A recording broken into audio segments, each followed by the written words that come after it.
अच्छा, कुछ बच्चों ने तो होमवर्क जो है वो देखा कि 3 सवाल हैं तो क्या करें, 3 सवाल, और जिन्होंने करने शुरू किए वो हंस हंस के लोटपोट हो गए कि हमारा टाइम जाया किया। Yes it is so, time जाया किया था। उन सवालों में क्या था? कुछ भी नहीं था। पेज 520। अच्छा भाई, ये सेक्शन कह रहा है, माय डियर खामोश हो जाना, ये सेक्शन कह रहा है कि सेक्शन 124 पढ़ लो। कौन सा वाला? इनकम टैक्स ऑर्डिनेंस वाला। तो मैंने भी वही बात की हुई है। तो चैप्टर 15 आने दें, लेट्स कम चैप्टर 15। चैप्टर 15 पे हमें पहुंचने दें, फिर इंशाल्लाह इसको देख लेंगे। तो बार बार सुन लें, मैंने इसको पढ़ाया नहीं है 11B को। ओके, सेक्शन 11E की तरफ आ जाएं। अच्छा, थोड़ा सा बच्चों के आने का वेट कर लें।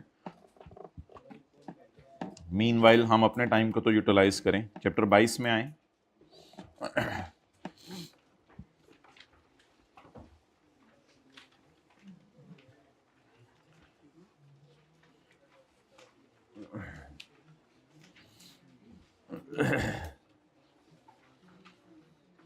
Question number 51.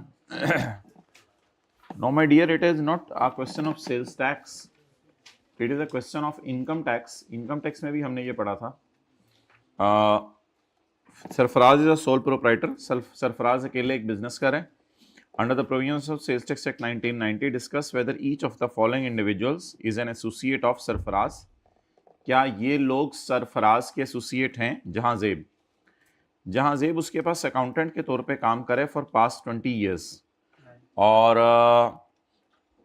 उसकी रिटर्न जमा कराता है सरफराज की और उसके बिजनेस की, सरफराज की जाती रिटर्न और उसके बिजनेस की रिटर्न। ये दोनों रिटर्न्स जमा करवाना जो है वो उसका काम है। अब सवाल वो ये पूछ रहे हैं कि क्या ये आपस में एसोसिएट हैं या नहीं। तो माय डियर, उसके लिए मैं जो है वो आपके लिए आज घर से चैप्टर नंबर 5 तैयार करके लाया हूँ, फील लाइक गाजर का हलवा।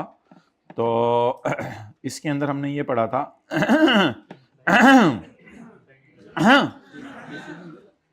वो कोई बड़ी उम्र का कर रहा हो तो आप उसे आगे से करेंगे। हो डियर दीज पीपल, बच्चे आर कमिंग नाउअडेज। तो पॉइंट नंबर 2 पढ़ें। 2 persons shall not be associates solely because one is an employee of the other। आसान था ना सवाल, क्योंकि एक दूसरे का एम्प्लॉई है इस वजह से एसोसिएट नहीं है। ऑब्वियसली भूला हुआ था आपको, लेकिन दिखाने से याद आ गया। सरफराज 20% शेयर ओन करता है फलाह लिमिटेड में, कोई कंपनी होगी, और उसकी अम्मी 30% शेयर ओन करती हैं फलाह लिमिटेड में। फराज की अम्मी रुखसाना आंटी नहीं हमारे मोहल्ले में, वो। तो सरफराज 20% शेयर ओन करता है, उसकी अम्मी 30% शेयर ओन करती हैं। अम्मी तो रिश्तेदार है ना, रिलेटिव। तो जब अम्मी रिलेटिव है तो हमने क्या पढ़ा था, किसी को याद हो? A shareholder in a company and the where the shareholder इधर अकेला और टुगेदर विद बीवी की जगह अम्मी कर दें। मिसाल बदलते हुए क्या टाइम लगता है? तो क्योंकि ये रिलेटिव है आपस में, ठीक है। हाइब्रिड में लेट आने पे दैट्स वेरी नाइस। देर से आना ना आने से बेहतर है, लेकिन आइंदा टाइम पे आना फिर जरूरी है। सारा ए कितों आ गई हूं सारा। शी, अच्छा, she is adopted daughter of Sarfaraz is Sarfaraz wife Fatima. तो बीवी का नाम क्यों बताना था अभी तो हमारे लिए वो रेलेवेंट नहीं है। सारा वाज एडॉप्टेड बाय फातिमा, अच्छा ठीक, इसलिए बताना था, ठीक है। Before her marriage to Sarfaraz. तो मेरे ख्याल से अगर शादी से पहले अडॉप्ट किया हुआ तो नहीं है, अगर शादी के बाद अडॉप्ट किया तो फिर है। मुझे जरा देख लेने दे। एडॉप्टेड चाइल्ड ऑफ इंडिविजुअल और बीवी इफ एडॉप्टेड आफ्टर मैरिज, ऐसी शर्त है ना कहीं? नहीं, मुझे तो लग रहा है ऐसी शर्त थी मेरे ख्याल से कि अगर मैरिज के बाद अडॉप्ट किया है। नहीं, देखें शायद कोई ऐसी शर्त लिखी हो, लिखा हुआ कब अडॉप्ट किया है। बस अडॉप्ट होना चाहिए। साथ वाले का बॉल पॉइंट अडॉप्ट करें जरा, बस हो गया अडॉप्ट। तो अडॉप्ट होना चाहिए भाई, ये नहीं कि शादी से पहले हो या शादी के बाद हो। सो दैट्स व्हाई सारा जो बेटी है सरफराज की बीवी की, तो वो भी इसके लिए क्या होगी? Associate.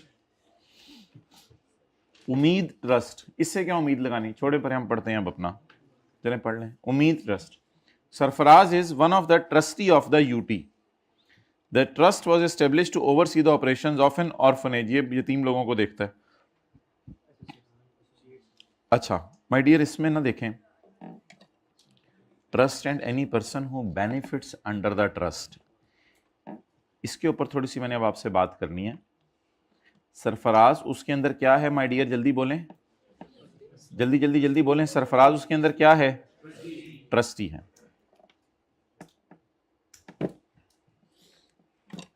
Trust and any person who benefits or may benefit under the trust shall be associate. ये लाइन हमने सॉल्यूशन में कहां से उठाई? जल्दी बोलें, पॉइंट नंबर बी से। इन the given scenario, although the beneficiaries are orphans, UT may be an associate of Sarfaraz if he is deriving any benefit from the trust। मेरे ख्याल से आई कैप को ये लाइन नहीं लिखनी चाहिए थी कि अगर सरफराज इस ट्रस्ट से कोई बेनिफिट ले रहा है, क्योंकि आम तौर पे ट्रस्ट नॉन प्रॉफिट पर्पस के लिए होते हैं और उसके जो ट्रस्टेड डायरेक्टर्स हैं, अगर वो फायदा इससे लेने लग जाएं तो फिर लोग चंदा देना भी इनको बंद कर देते हैं और ये ट्रस्ट भी बंद करवा देते हैं कि तुम लोगों ने तो अपने लिए खोला हुआ है इसको। लेकिन मुझे नहीं पता है कि आपने ये लाइन क्यों लिखी है। असल में जो बंदा ट्रस्ट से बेनिफिट ले, फायदा उठा रहा हो, वो और ट्रस्ट इदारा आपस में एसोसिएट हैं। तो बज़ाहिर ये होना चाहिए था कि in the given scenario beneficiaries are orphans, so therefore Sarfaraz and UT are not, बोलें और नॉट एसोसिएट। ये भी अल्हम्दुलिल्लाह चल जाना था, पेपर में चल जाना था, एग्जामिनर ने आपको पास कर देना था, क्योंकि आईकेप ने आगे अजम्पशन ली है, if he is deriving any benefit, अगर वो बेनिफिट डिराइव कर रहा है। तो मैं कह रहा था अजम्पशन भी ना लें, बस यही समझें कि वो उससे बेनिफिट नहीं ले रहा, बस ये बात है। तो ये नहीं, इसको मेरे ख्याल से जवाब देना चाहिए था। बहरहाल उसने जवाब दिया, हमने उसको जवाब दे दिया।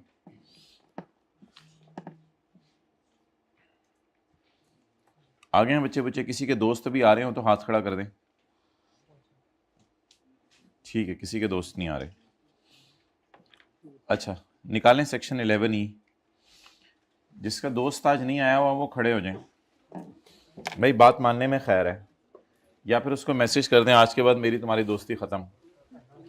भाई हाइब्रिड में, फिजिकल में, प्लीज़ जिसके दोस्त नहीं आए हुए वो खड़े हो जाएं जल्दी जल्दी, please stand up. Well done, well done, I really appreciate, I really appreciate, I really appreciate, I really appreciate. Well done भाई, शुक्रिया। बैठ जाएं और कल दोस्तों को खड़े करेंगे आपके। डन। ये चीज़ 5-5 मिनट उनको भी बता दीजिएगा। Section 11E।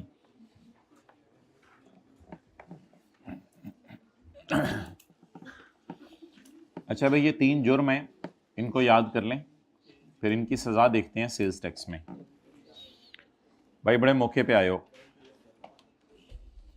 अच्छा, ये जो 3 जुर्म हैं, ये जुर्म चाहे आप जानबूझ के धोखा देने की नीयत से कर रहे हैं, कोलूजन और अ डेलिब्रेट एक्शन, वो एक ही मतलब है। या का या बीच में नहीं आना चाहिए था, बस एक ही मतलब है, कोलूजन स्लैश डेलिब्रेट। ये भोलेपन की वजह से कर रहे हैं या मिली भगत करके जानबूझ के कर रहे हैं? जानबूझ के कर। Where due to collusion or deliberate action a person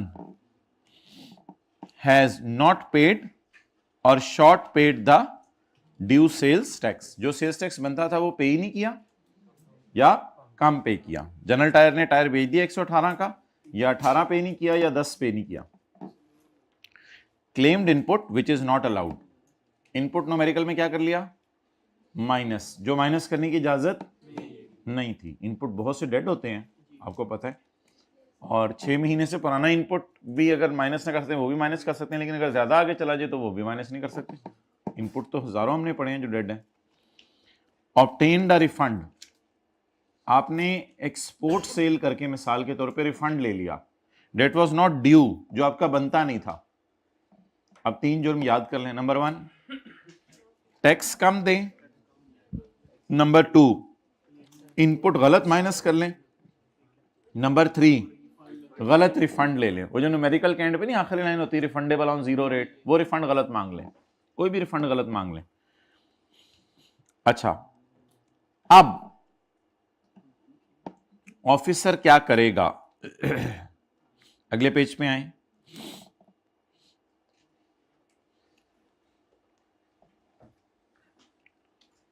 जब आप रिटर्न जमा करवा के आते हैं सेल्स टैक्स में, तो आपका ऑडिट होता है। ऑडिट होता है घूरना, शो कॉज नोटिस होता है,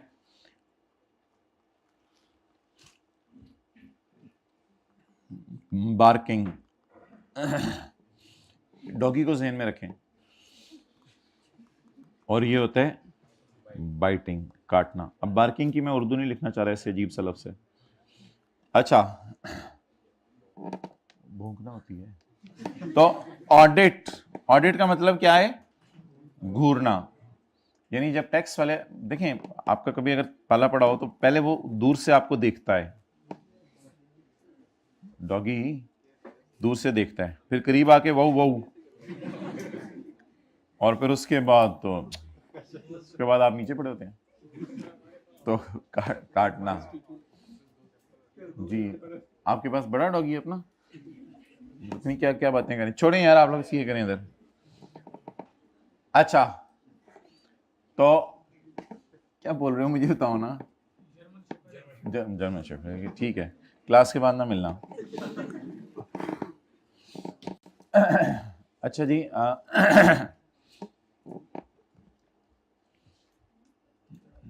जी बिल्कुल हाइब्रिड में खड़े हो जाएं लेट आने पे, तो बहुत कमाल बात है ये, तो लेट आना तो बहुत अच्छे लोगों की निशानी है। अच्छा जी, अगर बाकी लोग इजाज़त देते हैं तो इनको बिठा दें। इजाज़त है तो हाथ खड़ा करते हैं हाइब्रिड वाले। आप लोग बहुत ख़राब करते हैं, घर में ऐसे लोग ही बच्चों को ख़राब करते हैं। सारे बैठने चलें। अच्छा जी, अब मुझे आप ये बताएं कि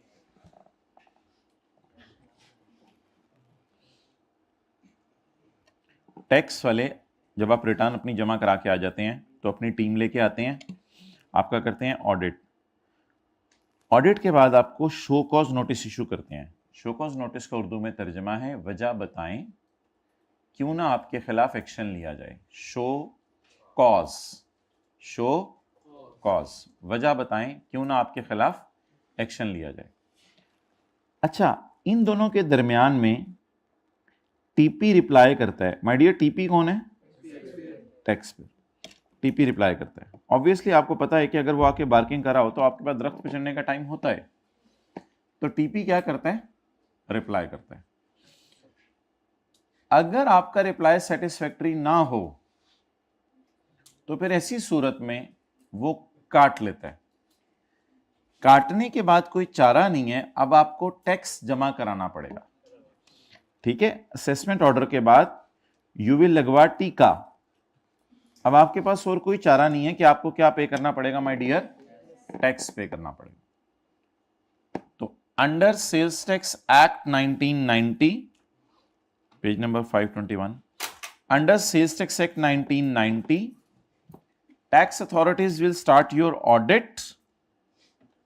ऑडिट खत्म होने के बाद they will issue a show cause notice. Commi will, बोले बोले बोले बोले, कॉमी में डबल एम आता है। Commi will issue a show cause notice. Commi एक शो कॉज नोटिस इशू करेगा। वजह बताओ क्यों ना तुम्हारे खिलाफ एक्शन लिया जाए। कॉमी विल, बोले, कॉमी विल पास, एन होना चाहिए ना, commi will pass an assessment order. Show cause notice में क्या कहा जाता है? बताओ, तुमने साबित करो एक्सपोर्ट सेल कहां की हैं, ये बताओ, ये बताओ, ये चीजें हमने पकड़ ली हैं तुम्हारी ऑडिट में।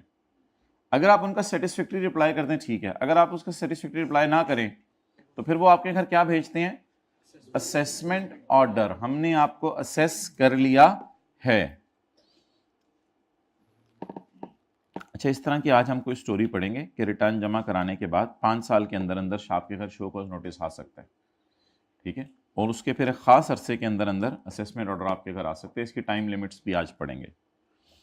बहरहाल, अगर आपने रिटर्न में 3 मसले कर दिए हैं, अगर आपने रिटर्न में क्या कर दिए हैं, 3 मसले कर दिए हैं, तो अभी मैं आपको पढ़ाने लगा हूं, वो लिखेगा रिटर्न में आपने टैक्स पे नहीं किया, दूसरा गलती हमने ये पढ़ी थी इनपुट गलत माइनस की है, तीसरी गलती हमने ये पढ़ी थी रिफंड गलत मांगा है, तो कमिश्नर आपके घर असेसमेंट ऑर्डर भेजेगा after issuing show cause notice. बोलें, अगर आपने रिटर्न में 3 मसले किए हैं तो कमिश्नर आपके घर असेसमेंट ऑर्डर भेजेगा after issuing show cause notice. Issue करने से पहले असेसमेंट ऑर्डर नहीं हो सकता। ये डॉगीज पता नहीं ऐसे करते हो तो करते हो कि यहां से डायरेक्ट इधर आ जाते हो, लेकिन आमतौर पे डॉगीज को भी लोग यही कहते हैं कि यार ऐसा ना किया करो, पहले थोड़ा सा आके बताया तो करो ओके हम प्रोग्राम क्या है तुम्हारा, फिर उसके बाद आ जाओ, फिर तुम तीर आजमाओ, हम जिगर अपना पेश करेंगे।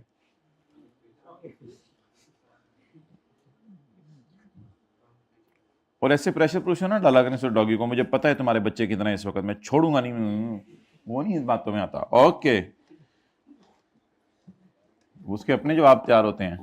Where due to collusion or deliberate action, a person has not paid checks, claimed input tax credit which is not allowed, and obtained refund due. The officer, after issuing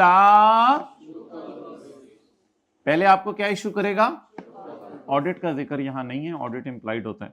after issuing shall pass an assessment order, shall pass an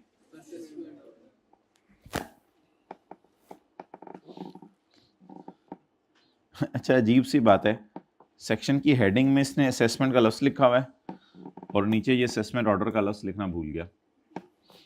Where due to collusion or deliberate action, a person has not paid the tax, claimed input tax rate which is not allowed, obtained refund. The officer, after issuing a show cause notice, shall pass an assessment order. Shall pass an. The officer, बाल याद करें, after issuing a shall pass an to recover tax. आगे लफ्ज लिखा हुआ उसने, to recover tax, to determine and recover unpaid tax or unlawful refund, and shall impose penalty and अच्छा जी my dear, penalty और डिफॉल्ट सरचार्ज के अंदर फर्क बताएं। पेनल्टी तो क्या होता है, पेनल्टी होता है जुर्माना, पेनल्टी क्या होता है, जुर्माना, और डिफॉल्ट सरचार्ज क्या होता है, डिफॉल्ट सरचार्ज लिखें लेट पेमेंट पे इंटरेस्ट, डिफॉल्ट सरचार्ज होता है लेट पेमेंट पे इंटरेस्ट। पेनल्टी ये है कि तुम होते कौन हो ये जुर्म करने वाले, 10,000 रुपया दो, ये जुर्माना है। डिफॉल्ट सरचार्ज ये है लेट पेमेंट पे इंटरेस्ट।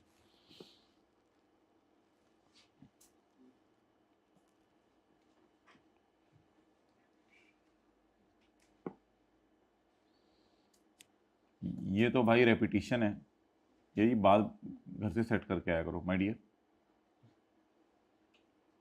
अच्छा, ये तो रेपिटिशन है, आपको पता है कि अगर आप इनवॉइस ट्रांजैक्शन की ना दिखाएं तो इनपुट क्या हो जाता है, पता नहीं दोबारा क्यों लिख रहा है, बल्कि हमने सेक्शन 7 में ही पढ़ा था कि परचेज रिकॉर्ड करने के लिए आपके हाथ में इनवॉइस होना ज़रूरी है। तो the officer may disallow input if taxpayer is unable to provide a receipt or invoice of a transaction.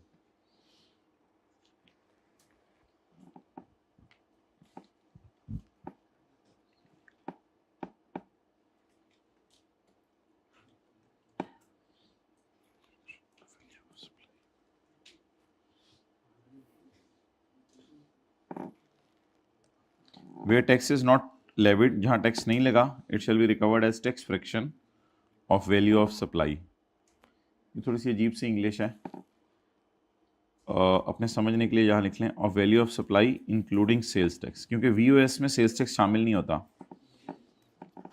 Of value of supply including sales tax, यानी वो कह रहे हैं मैं तुम्हारी ये वाली वैल्यू पकड़ूंगा 236 और इस पे फ्रैक्शन लगाऊंगा, तो फिर टैक्स कितना निकल आएगा, 36 रुपये। तो फ्रैक्शन लगाया करूंगा, लेकिन ये तो बड़ी बोंगी सी बात है ना कि फ्रैक्शन वीओएस पे लगेगी, वीओएस पे नहीं लगती असल में, इंक्लूडिंग सेल्स टैक्स इम्प्लाइड है यहाँ पे, आमतौर पे इम्प्लाइड नहीं होती ये बात, लेकिन शायद उससे लॉ बनाते हुए कोई मसला हो गया उससे, इस वजह से ये ऐसा है। तो जो भी फिगर होगी आपकी उसमें सेल्स टैक्स डला होगा तो मैं इससे सेल्स टैक्स खुद निकाल लिया करूँगा। कहता है टैक्स फ्रैक्शन क्या होती है, 18 डिवाइडेड बाय 180, यानी ये फिगर 118 पे पड़ी है तो मुझे कितना दे दो, 18।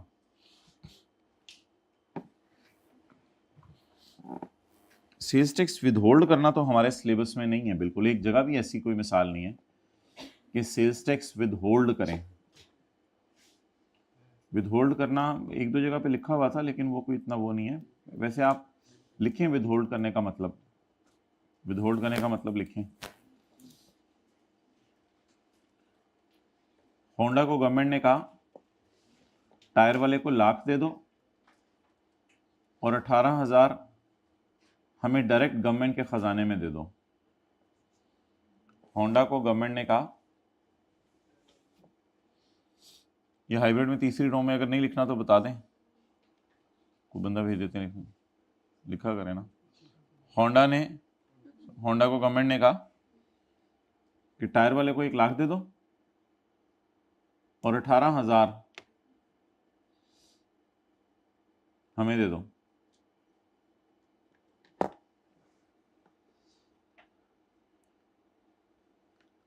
पहले सोचें थोड़ी देर, क्या आज तक कभी ऐसा हुआ था, या आम तौर पे तो यही होता है ना कि हम पूरा 1,18,000 दे आते हैं, फिर 18,000 वो लोग देते हैं। हाँ, अगर कहीं मैंने लिखवाया हो तो ये भी एक मिसाल थी, एक जगह लिखवाया था कि जहां बायर टैक्स पे करेगा, मैंने लिखवाया था एक जगह, बस छोड़ें उसको, ढूंढने की जरूरत। तो मुझे बताएं, टैक्स जमा करवाना सेलर की जिम्मेदारी होती है या बायर की?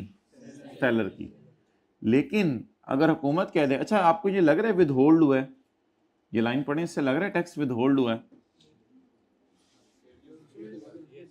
नहीं फेलियर टू विदहोल्ड तो अलग बात है ना। मुझे पहले ये लाइन पढ़ के बताएं आपको लग रहा है विदहोल्ड हुआ है विदहोल्ड, पेमेंट कटी है, पेमेंट बनती 1,18,000 है, वो बिल भी 1,18,000 का बना के देगा माय डियर, आप उस पेमेंट पे काट लेंगे अमाउंट। विदहेल्ड है, फील करें ये लाइन, उर्दू वाली जरा पढ़ के फील करें। मुझे तो लग रहा है टैक्स कटा है उसका टैक्स 18,000 था जो उसके बाद जाना था, उसको पूरा 1,18,000 जाना था, काट के हमने कितना भेजा है, 18,000 कहां जमा करवा दिया। ऐसा सब कुछ आपके सिलेबस में नहीं है, लेकिन अगर ऐसा करने में नाकाम हो जाए होंडा तो सजा पड़े। वेयर एनी पर्सन, होंडा लिखे, where any person fails to withhold the tax, tax नहीं काटा उसने, ये आगे क्या लिखा हुआ है, काट लिया लेकिन आगे गवर्नमेंट के खजाने में डिपॉजिट कहां कराते हैं tax. The officer shall after issuing a show cause notice pass and आगे तो वही अंग्रेजी, आगे क्या पढ़ना है, आगे तो वही अंग्रेजी है। To determine and recover the defaulted amount and impose penalty and default, ये तो ऊपर वाली अंग्रेजी है, वही चल जाएगी। लेकिन ये कम से कम किस लेवल का ऑफिसर होना चाहिए, not below the rank of assistant commissioner, उससे नीचे का बंदा नहीं। वैसे एफबीआर का पीएन भी हो सकता है, नहीं, असिस्टेंट कमिश्नर के लेवल का बंदा तो होना।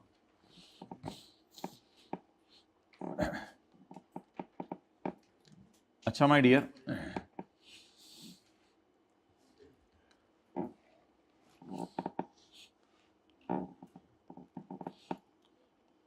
रिटर्न है फर्ज करें अप्रैल 2010 की, तो इसका आप टैक्स कब पे करेंगे, 15 मई 2010।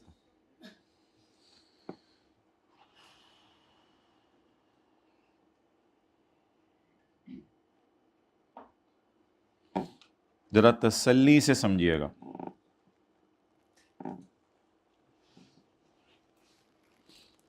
रिटर्न किस महीने की है, एक दफा समझिएगा तसल्ली से, return filed by tax payer for अप्रैल 2010, बोलें फाइल्ड ऑन 15 मई 2010। इसके 5 साल के अंदर अंदर गवर्नमेंट वाले आपको पकड़ सकते हैं। इसके बाद अगर गवर्नमेंट वाले पकड़ने आए, आप कहिएगा हुकूमत इतनी पुरानी बातें तो मुझे भी भूल गई हुई हैं। अच्छा, अब 5 साल गिनने कहां से शुरू करने हैं? क्या इस तारीख से, 30 अप्रैल से, या इस तारीख से? लॉ मेकर कहते हैं नहीं। कहते हैं मुझे बताओ इस तारीख के बाद फाइनेंशियल ईयर कौन सा गवर्नमेंट का एंड हो रहा है? हमने कहा फाइनेंशियल ईयर गवर्नमेंट का तो 30 जून को एंड होता है, जिसे हम नॉर्मल टैक्स ईयर उधर कहते थे और आज के बाद इधर इसका नाम रख देंगे फाइनेंशियल ईयर। हमने कहा हुकूमत का फाइनेंशियल ईयर तो अल्हम्दुलिल्लाह इसके बाद एंड हो रहा है 30 जून 2000। कहते हैं इसके बाद 5 साल गिनो, 30 जून 11, 30 जून 12, 30 जून 13, 30 जून 14, 30 जून 15 is the last date by which commissioner will issue a show cause notice। अब फिक्रा पूरा बोल दीजिएगा, फिर बाद में मैं लिखने का टाइम दूंगा। If return of April is filed on 15 May 2010, then commissioner shall issue show cause notice within 5 years from the end of the financial year in which relevant date falls। इस डेट का नाम अभी हम रखने लगे हैं relevant date. इस date का क्या नाम रखने लगे हैं? Relevant date. पता नहीं अब आप ये कैसे नोट करेंगे, बहरहाल इस तरह अगर नोट हो जाए तो बहुत अच्छा है। एक बार तसल्ली से समझ आ गया? समझ आ गया? महीना कौन सा है? अप्रैल। रेलिवेंट डेट, ये रेलिवेंट डेट इसने अपनी तरफ से एक लफ्ज निकाला है, पता नहीं बोंगा सा रेलिवेंट डेट निकाला है लफ्ज ने, 15 मई। इसके ईयर एंड, इसके बाद कितने साल गिने? तो बताएं पहुंचे कहां पे आप? जरा पहले मुझे ये बता दें पहुंचे कहां पे? नहीं 30 जून 15 नहीं, बाय 30 जून 15। 30 जून 15 तक आप कभी भी छेड़ दें इसको।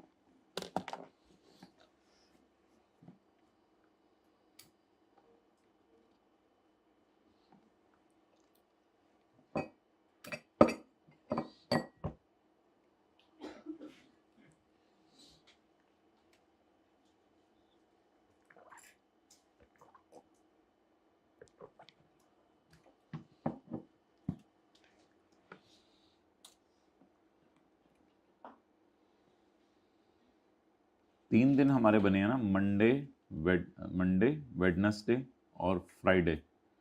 इन 3 दिनों में जोहर के बाद आप लोग माशाल्लाह आ जाते हैं और 15-20 मिनट का हम कोई न्यूमेरिकल कर लेते होते हैं।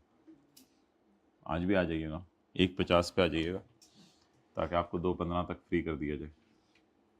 है कोई कर ले न्यूमेरिकल या छोड़े पड़े? कोई नहीं, चलें कर लेते हैं। ठीक है जैसे आप कहते, रोना नहीं।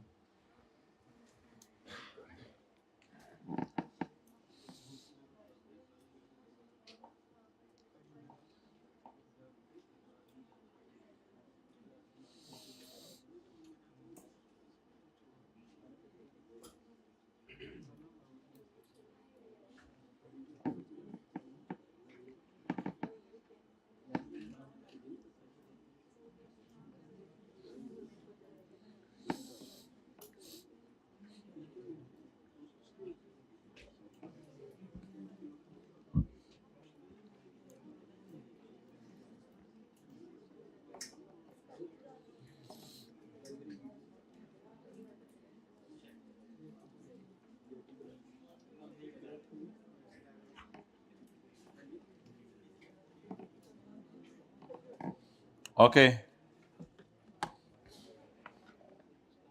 ये रेलिवेंट डेट क्या लफ्ज़ है? रेलिवेंट डेट टैक्स जमा कराने की तारीख। बोलें जरा। अच्छा, जिन लोगों को कॉन्सेप्ट समझ आ गया उन लोगों से सवाल पूछने लगा हूं, बाकी लोग नीचे देखें। तू नीचे देख, खुद नीचे देखो। अच्छा, अगर ये रिटर्न फाइल 12 मई को कर देता, भाई अब चीजें इंपॉर्टेंट हो गई हैं। ये 12 मई को अगर रिटर्न फाइल कर देता तो हमारे सॉल्यूशन पर क्या असर पड़ता? एक्सलेंट, कोई असर ना पड़ता, क्योंकि ऑब्वियसली 3 दिन से क्या फर्क पड़ना है, मेरा ईयर एंड तो उधर ही हो रहा है ना, 30 जून 2010। तो कोई फर्क नहीं पड़ना था। और इस तरह नहीं हंसते, ये कोई तरीका नहीं है हंसने का, अगला भी देख के शर्मिंदा हो जाता है। ओके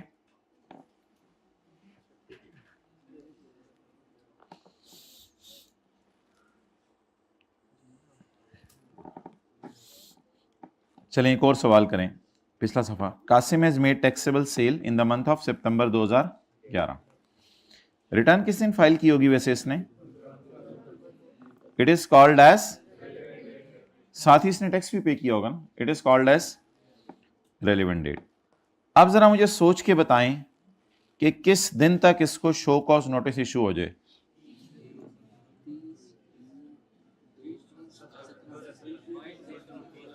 यार सादा सी बात है, मैं मुझे बताएं 15 अक्टूबर 11 के बाद कौन सा 30 जून आने हैं? नवंबर, दिसंबर, जनवरी, फरवरी, मार्च, अप्रैल, मई, जून, 8-9 महीने बाद आ जाने जून। 30 जून कौन सा वाला? 12। तो 30 जून 11 तो गुजर चुके ना, सिर्फ बोंगी तो ना मारे ना, इसी को कहते हैं बोंगी ने बोंगी मारी। 30 जून 11 के बाद 5 साल गिने, 17 नहीं 30 June 17। By 30 June a show cause notice can be, ये गिनना कहां से शुरू करना है? It is 5 years from the 30 June बाद। डन? ओके पढ़ें जी।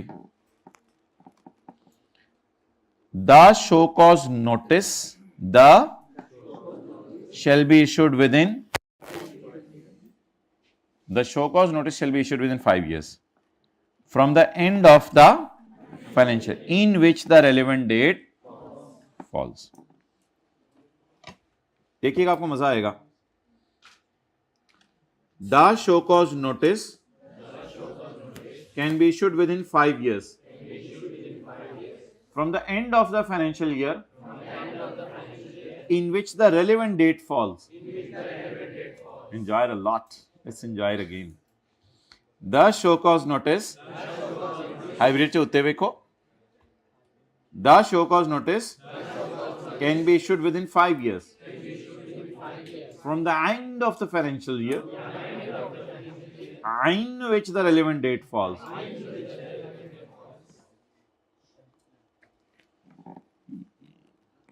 ये रेलिवेंट डेट किस बला का नाम है?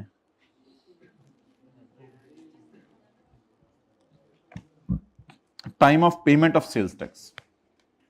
रिटर्न जमा कराने की तारीख नहीं, जिस दिन रिटर्न जमा होती है उसी दिन टैक्स जमा होता है, लेकिन रेलिवेंट डेट की डेफिनेशन है time of payment of sales tax. जिस दिन आपने सेल्स टैक्स पे किया वो आपको पता है 15 तारीख को आमतौर पर लोग करते हैं, और the date of its refund. कई दफा आप सेल्स टैक्स जमा नहीं कराने जाते बल्कि आप क्या मांगने जाते हैं? तो फिर डेट ऑफ रिफंड। अगर पेमेंट वाला सिनेरियो है तो डेट ऑफ पेमेंट से गिनना है, और अगर रिफंड वाला सिनेरियो तो डेट ऑफ रिफंड से। In case where sales tax has erroneously refunded, जहां गलती से रिफंड हो गया है और अब हुकूमत ने आपके खिलाफ मसला शुरू कर दिया, क्योंकि गलत रिफंड हुआ होगा तो हुकूमत ने केस किया ना, ये बात समझे। In case it has been erroneously refunded by government. अब गवर्नमेंट ने एरोनियसली रिफंड कर दिया, अब वो काटने आ रहे हैं आपको। ये क्या करने आ रहे हैं ये सारे? ये देख लें क्यों घूर रहे हैं, क्योंकि एरोनियस रिफंड हो चुका है, गलती से रिफंड हो चुका है आपको।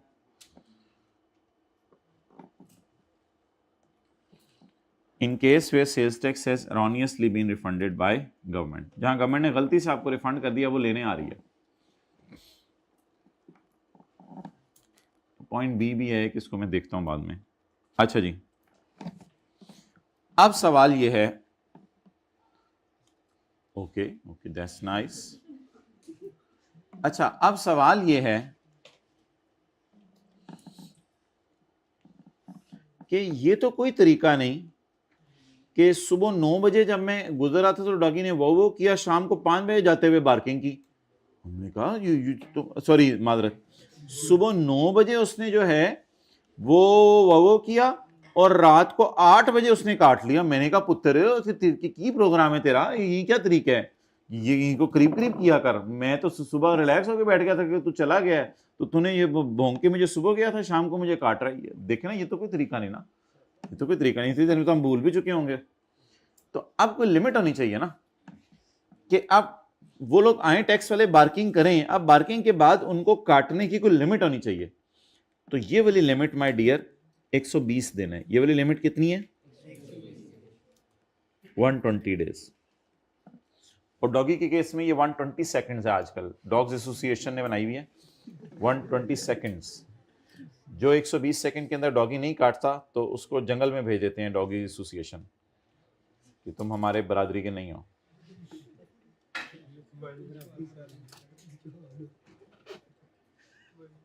जाहिर बात है ना, बंदा जो बार्किंग के बाद बंदा मरते दम डरता ही रहे अगले 10 साल तक, यार काट लेना किसी भी पहले।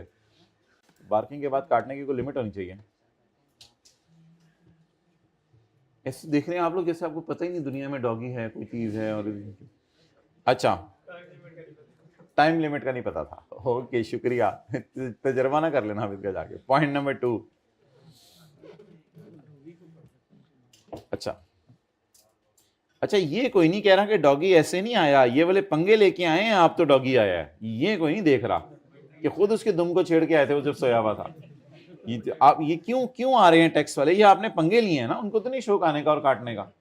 कोई ना कोई ऐसे गुनाह होता है। अच्छा, या अल्लाह ने दर्जात बढ़ा। अच्छा, पॉइंट नंबर 2 छोड़े पर इसको। पॉइंट 2,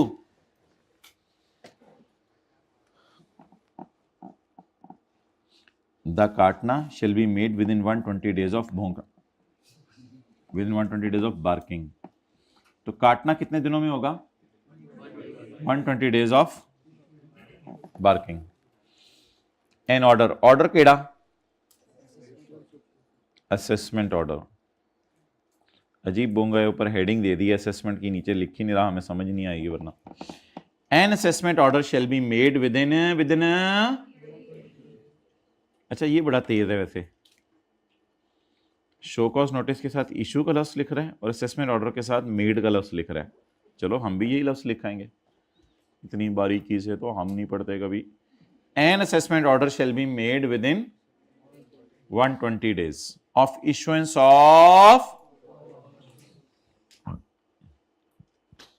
और in extended period specified by commissioner. हाँ, कोई केस अगर कोई ऐसा मसला हो जाए कि आप बंदे लेके आ जाएं तो डॉगी कहे यार अब तो निगोसिएशन करते हैं, अब 120 सेकंड छोड़, अब एक दो निगोसिएशन कर, फिर डिसाइड करेंगे तुझे काटना नहीं काटना। तो 120 दिन तो जनरल टाइम लिमिट है, लेकिन अगर कमिश्नर चाहे तो ज्यादा दिन भी ले सकता है। Extension shall not exceed 90 days, लेकिन 90 सेकंड डॉगी में तुझे और दे रहा हूं, उससे ज्यादा ना खेली मेरे साथ। तो कितने दिनों के अंदर काट लेना चाहिए 120 दिनों में, लेकिन अगर कोई मसला गंभीर हो जाए तो 90 दिन और ले ले, 210 दिन। लेकिन इस टाइम में 3 चीजें काउंट नहीं करनी, इस टाइम में 3 चीजें काउंट नहीं करनी। मिसाल के तौर पर अम्मी ने आपको कहा बेटा 15 मिनट में दही ले आओ, और अब्बू ने कह दिया बेटा मुझे पानी पिलाओ। अब ऑब्वियसली अब्बू को पानी पिलाने में अगर आपको 3 मिनट लगे तो आप एक बोल्ड स्टेटमेंट दे सकते हैं कि वाइल काउंटिंग दीज 15 मिनट्स, ये वाले 3 मिनट आप एक्सक्लूड कर दें। बस ये है सादा सी मिसाल, ठीक है। आपके दोस्त ने कहा भाई भाग के जाओ जरा मेरे लिए जो है वो ऊपर से चाय ले आओ, 10 मिनट के अंदर पहुंचो। आपकी मोहब्बत ही इतनी थी, आपने कहा यार तेरे लिए जान हाजिर है, 10 मिनट के अंदर चाय क्या। तो आप जा रहे थे, रास्ते में सरासे मिल गए, सरासे ने कहा जाओ यार मेरे लैपटॉप पे चार्जर लेके आओ। अब 3 मिनट आपको उसको लग गया। अब आप उसको फोन करके बताएंगे भाई ये 10 मिनट में ये वाले 3 मिनट काउंट ना करना।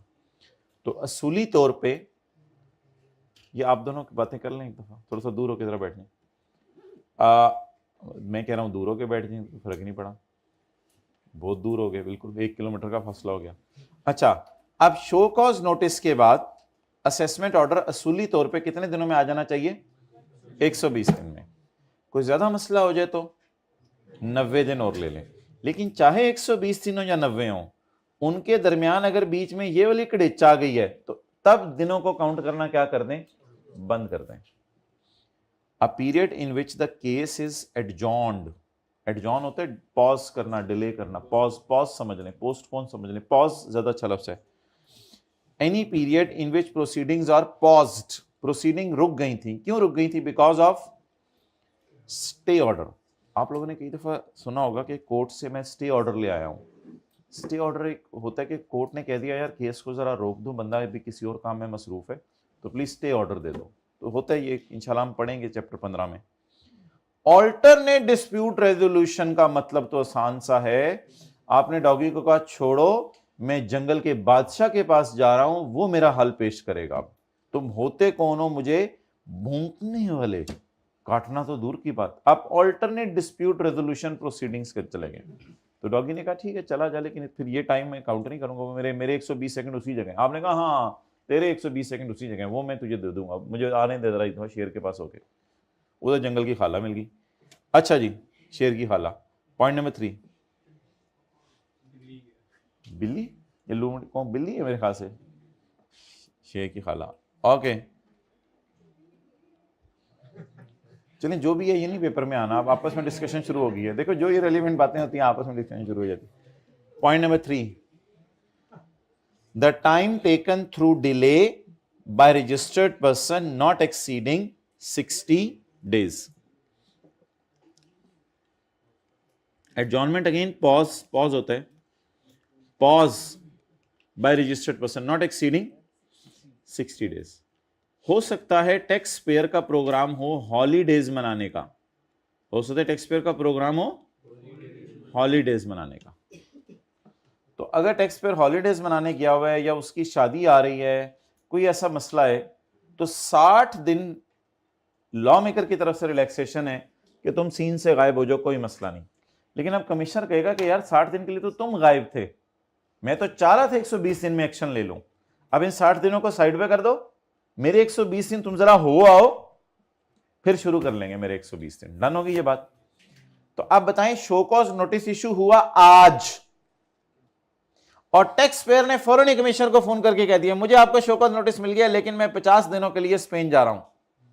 उसने कहा तुम हो आओ, नॉट एक्सीडिंग 60 days, उससे कम के लिए जा रहे हो आओ, होके आ जाओ, 50 दिनों बाद मैं अपने 120 दिन गिनना शुरू कर दूंगा। आपने कहा ठीक ठीक ठीक, कोई मसला नहीं, क्योंकि ये तो मैं खुद अब गायब हुआ हूं ना सीन से, कुछ समझ आई होगी शायद बात की।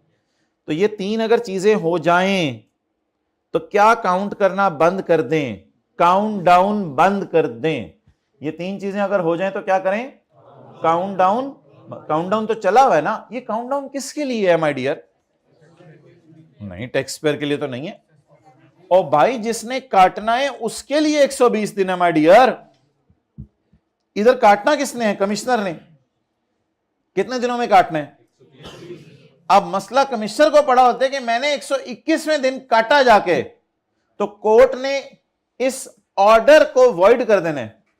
कोर्ट ने कहना कमिश्नर तू कौन है 121वें दिन काटने वाला, लॉ ने इजाजत 120 दिन की दी हुई है। टेंशन तो सारी कमिश्नर को पड़ी हुई है। ये 5 साल और 120 दिन किसके लिए लिमिट्स हैं? कमिश्नर के लिए।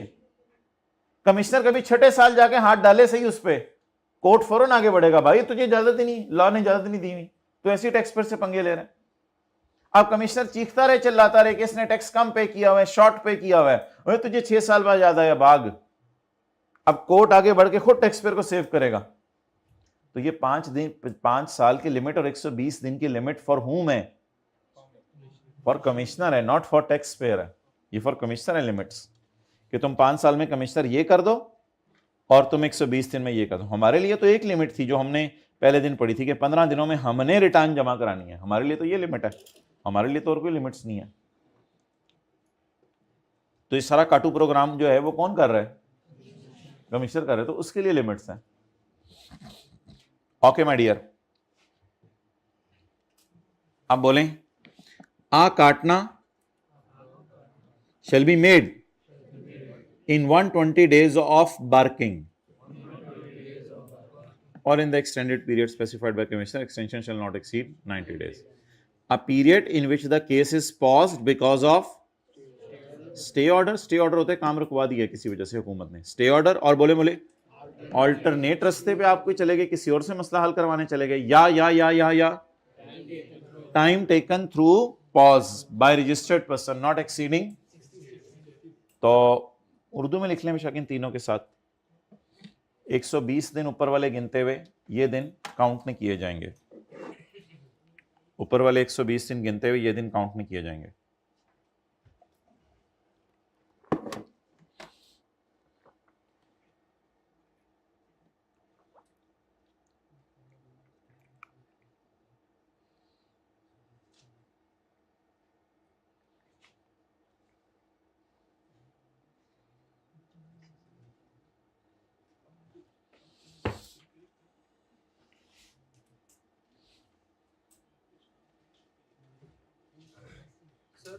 जी, शोकॉज नोटिस और असेसमेंट ऑर्डर के बीच कितना गैप है? शो कॉज नोटिस और असेसमेंट ऑर्डर के बीच में कितना गैप है? 120 डेज के दरमियान तो नहीं करना होगा? 120 डेज में करना है, जब मर्जी कर दें, 118वें दिन कर दें, 115वें दिन कर दें, दूसरे दिन कर दें, पहले अगले दिन कर दें, कोई मसला नहीं। बार करें और साथ ही काटना शुरू कर दें, कोई मसला ही नहीं। ओके,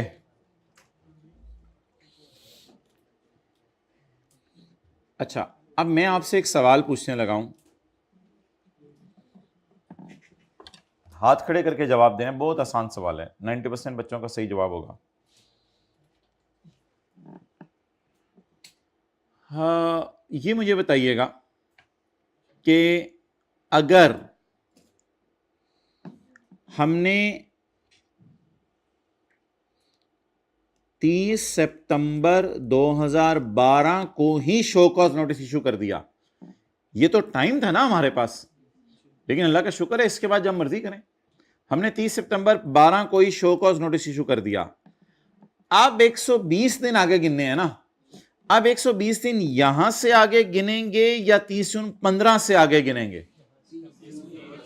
30 सितंबर 12 से, 30 सितंबर 12 से। क्या असेसमेंट ऑर्डर का ताल्लुक last date of show cause notice जो इश्यू हो सकता था उससे है, या एक्चुअली जब शो कॉज नोटिस इश्यू हुआ उससे है? डन। तो बताएं, ये 120 दिन यहां से गिनने शुरू करने हैं या इस अरसे में जहां शो कॉज नोटिस इश्यू हुआ वहां से गिनने शुरू करने हैं? ओके, तो अल्हम्दुलिल्लाह इसको अब हम एक खूबसूरत एग्जाम्पल के जरिए करते हैं, पेज 520 पे। और अब आप जो हजरात जो है बड़े अटेंटिव हो जाएं। कासिम ने सेल किया किस महीने में? चपेट, पेज नंबर पूछ रहे, ये लिखा नहीं हुआ, पेज कौन सा है? कभी कभी लिखा होता है। Return is filed on 15 October, return का फाइल कर दिया 15 अक्टूबर को। It is called as by 30 June 17 तक show cause notice can be issued. लेकिन यार, assuming show cause notice issued by 12 June 17, उन्होंने तो 12 जून 17 को इशू कर दिया, 30 जून तो दूर की बात है, 12 जून 17 को इसने शो कॉज नोटिस भेज दिया। ठीक है, अल्लाह का शुक्र है टाइम पे भेजे। हमारे जैसे बंदे नहीं हो गए ना, क्लास टाइम शुरू होने के फौरन एज पे पहुंचे, 44 पे पहुंच रहे हो, 45 पे पहुंच रहे हो, पहले काम कर देते हैं अपना, पहले से ही आके बैठे होते हैं, रात को इशा के बैठे हुए आगे। Assume show cause notice issued on 12 June 2017। What is the last date by which Katna can be made?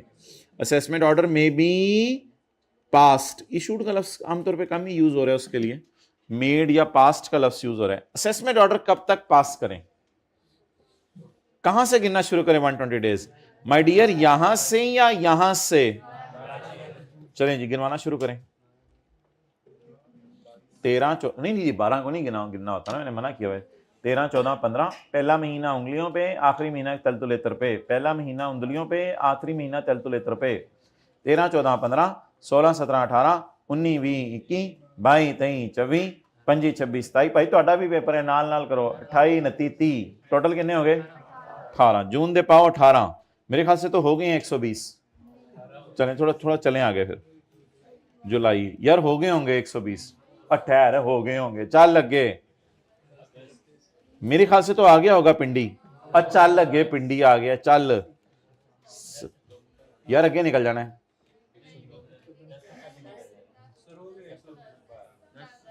भाईजान हम पेशावर जा रहे हैं, तो मेहरबान, हो गए हैं, गुजर गए हैं।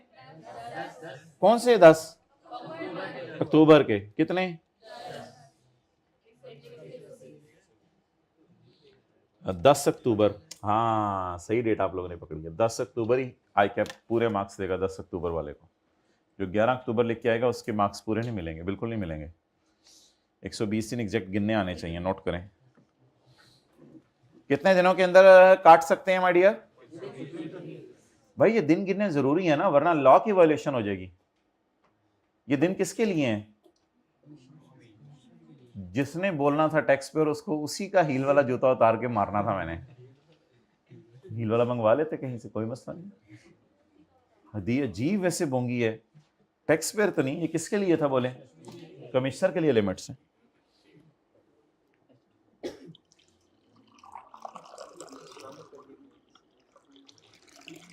क्या बिस्मिल्लाह।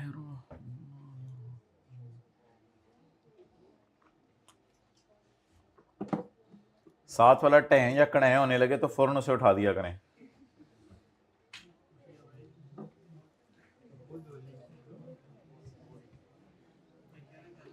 मोबाइल देख लें हाइब्रिड में, हम आगे चलते हैं। थोड़ी थोड़ी देर बाद देखते रहा करें। अच्छा जी,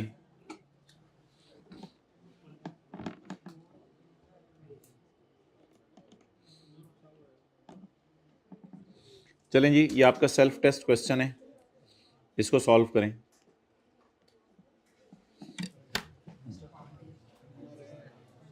जल्दी माय डियर, इंपॉर्टेंट कॉन्सेप्ट है, बड़े कमाल सवाल बनाएगा एक इसमें से।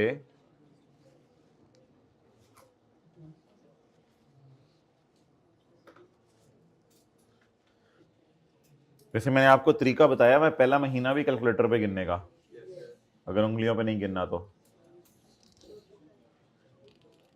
हाइब्रिड में जल्दी से होके आ जाएं, हम बच्चों को सीए करा लें।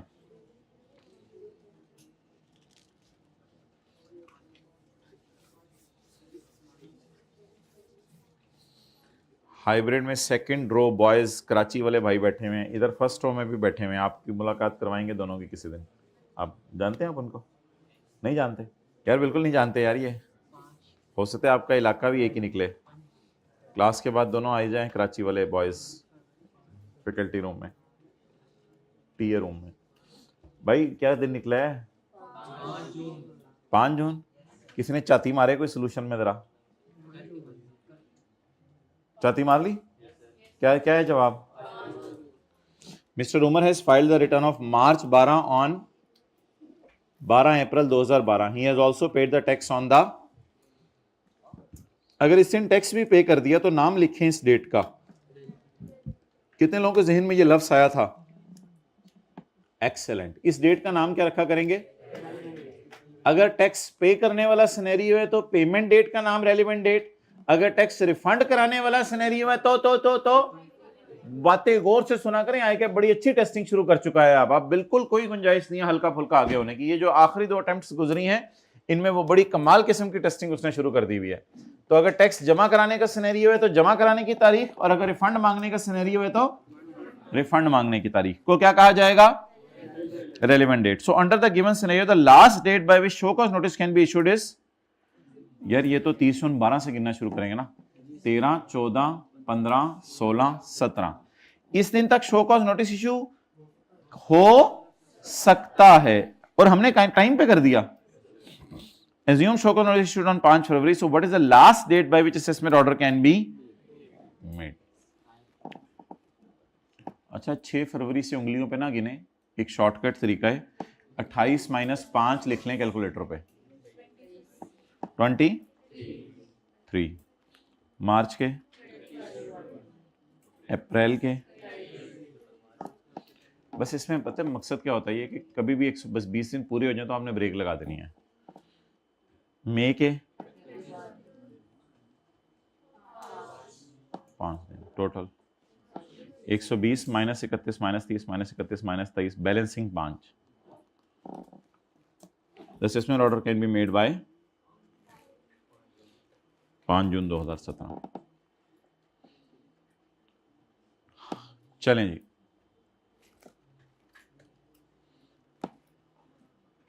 अब भाई मेरे पूरा पढ़ लें एक दफा जरा फाइनली। पॉइंट 1 मुझे पता था 11G पे टाइम लगना है आज। चलें खैर है, कुछ नहीं होता, अब लग गया तो क्या करें। The barking can be made within 5 years from the end of the financial year in which relevant date falls. The katna shall be made in 120 days of barking, या फिर ज्यादा 90 दिन में मिल सकते हैं। अच्छा, रेलिवेंट डेट होती हैं 3। ये अगेन पॉइंट बी एक अजीब सा पॉइंट है क्योंकि विद होल्डिंग आपके सिलेबस में नहीं है। अगर कोई टैक्स विद होल्ड करने वाला सिनेरियो है तो विद होल्ड करने वाली तारीख का नाम क्या बन जाएगा? The time of payment for goods or services on which sales tax was to be, the time of payment for goods or services on which sales tax was to be, जिस दिन आपने चीजें खरीद के टैक्स काटना था उस दिन। यानी अगर होंडा ने 1,18,000 देना था, उसमें से 1 लाख इनको देना था, 18,000 गवर्नमेंट को जमा कराना था, तो वो दिन जिस दिन आप चीजें खरीदने गए थे, the time of payment for goods, ये हुकूमत के खजाने में जमा करा रहे हैं या ये उस वक्त 1 लाख उसको दे रहे हैं? उस वक्त 1 लाख उसको दे रहे हैं। द पेमेंट बोले the time of payment for goods, कौन सी goods? On which sales tax was to be. लेकिन इस तरह की डेट दे के आपसे नहीं आगे करवाएगा, इसको बस थ्योरी के हद तक याद करना है। ओके जी, लास्ट थिंग आज की पढ़ लें, best judgment assessment. Best judgment assessment,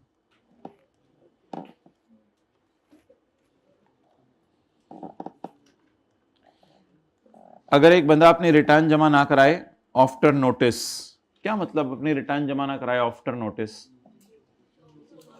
उसको नोटिस दे दिया, does not produce requested records after a show cause notice is issued, the CIR कौन होता है? Commissioner inland revenue may make a best judgment based on available information and may also charge penalty and defaults। अच्छा, अगर आप अपनी return जमा ना कराएं नोटिस के बावजूद और does not produce records accounts after a show cause notice is issued, तो CIR में make a,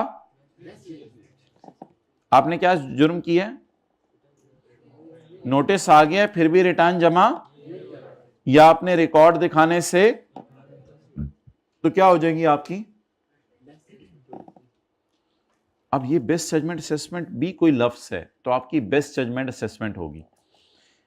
if a person files return within 60 days of issuance of assessment order, ये असेसमेंट ऑर्डर बेस्ट जजमेंट वाला है, issuance of best judgment assessment order.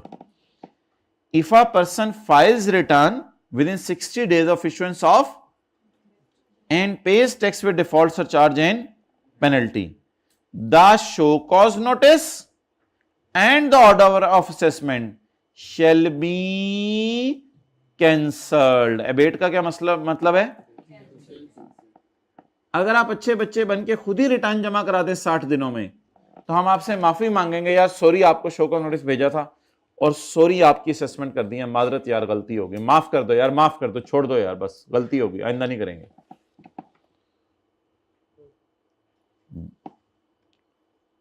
If a person files return within 60 days of issuance of,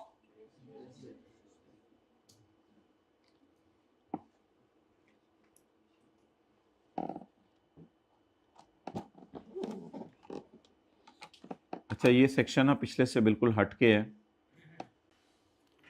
असल में ये section उन लोगों के लिए है जो अपने रिकॉर्ड्स वगैरह नहीं दिखाते।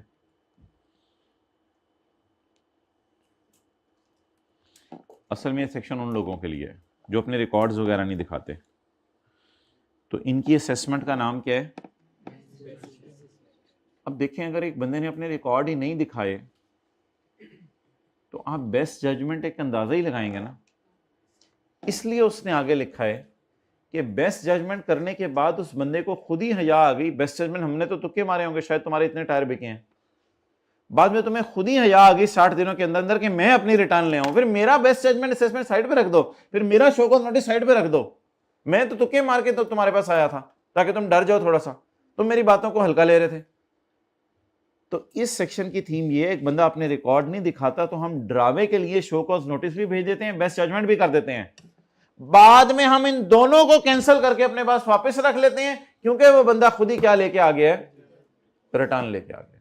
तो ये अजीब सी बात है कि आपने ऑडिट शुरू हुआ, शो कॉज नोटिस आया, आपने रिकॉर्ड फिर भी नहीं दिखाए, अब ये आपकी असेसमेंट करेंगे, लेकिन इस असेसमेंट का नाम अजीब सा होगा, बेस्ट जजमेंट असेसमेंट। अब इसके बाद आप रिटर्न जमा करवाएंगे, क्योंकि ये बंदा ऐसा था जिसने 2 नंबर रिटर्न जमा करवाई थी, दौरान ऑडिट अपने रिकॉर्ड दिखाने से क्या कर दिया था, इनकार कर दिया था। तो इसका स्पेशल केस है। इसे फिर इसके बाद 60 दिन दिए जाएंगे। For what? रिटर्न जमा कराओ। अगर तुम ले आओ इसके बाद रिटर्न 60 दिनों में, तो फिर जो हमने किया था शो कॉज नोटिस, हम माफी मांगते हैं। हमने जो असेसमेंट की थी हम माफी मांगते हैं। तुम्हें ही पता है तुम्हारा डेटा, हमें कहां से तुम्हारा डेटा पता होना था? तुम पहले क्या दिखाने से इनकार कर रहे थे? रिकॉर्ड दिखाने से इनकार कर रहे थे। एज्यूम्ड असेसमेंट होती है, लगता है आपने चैप्टर 16 रिवाइज किया था, आता था ऐसे ही। तो एज्यूम्ड असेसमेंट इंशाल्लाह हम पढ़ेंगे। असल में एज्यूम्ड असेसमेंट हम डिटेल से पढ़ेंगे, date will be in chapter 15। उसको समझाने में 1 दिन लग जाता है पूरा। अच्छा बोले my dear, if a person, और पढ़ो ना, fails to file return after notice, notice देने के बाद भी रिटर्न जमा ना कराए, और does not produce the requested accounts records after the CIR में make a based on available information, तो कहीं मारेगा based on available information and exercise and may also charge penalty and. अब ये करने के बाद जब आपकी बेस्ट जजमेंट होगी, तब आपके पांव के नीचे जमीन निकल गई। आपने कहा इतने टायर तो मैंने पूरी जिंदगी नहीं बेचे जितने तुम लोगों ने बेस्ट जजमेंट में डाल दिए। तो if a person file return within 60 days of issuance of, इसके बाद आपको रिटर्न दोबारा जमा कराने का ख्याल आ गया, अब इसके बाद दोबारा आप सही वाली रिटर्न लेके आ गए, तो बस ठीक है। फिर अब टैक्स वाले ठंडे हो गए और आपने टैक्स भी पे कर दिया, और अल्लाह का शुक्र है आपने डिफॉल्ट सरचार्ज भी दे दिया, और अल्लाह का शुक्र है आपने पेनल्टी भी दे दी। फिर हमारी आपकी लड़ाई कहां रही? अल्हम्दुलिल्लाह the show cause notice and the order of shall be cancel, ये सारी चीजें हम कैंसिल करते हैं। सॉरी यार आपको डिस्टर्ब किया, लेकिन आइंदा ऐसा ना किया करो, अपने रिकॉर्ड्स दिखा दिया करो। आप बता दें, जिस बंदे की बेस्ट जजमेंट हो जाए, बेस्ट जजमेंट में असल में वो बहुत ज्यादा टैक्स आपका कर देते हैं जो आप पे नहीं कर सकते। जिस बंदे की बेस्ट जजमेंट हो जाए उसके पास क्या हल है? 60 दिनों में रिटर्न जमा करा दे। ये मैं सुनना चाह रहा था बस। वो 60 दिनों में क्या कर दे? तो हम अपने शो कॉज नोटिस भी वापस ले लेंगे, अपना बेस्ट जजमेंट असेसमेंट ऑर्डर भी वापस ले लेंगे, जाए मजे करें, कोई मसला नहीं। पॉइंट नंबर 4, जहां FBR ने कोई कंडीशंस बताई हैं for calculating minimum tax for a person who fails to file return, the officer shall determine such liability. कुछ भी नहीं है, इसको ऐसे रटा मार लीजिएगा, कल बता दूंगा, छोड़ने पर। चलें जी, अगले चैप्टर पे आ जाएं।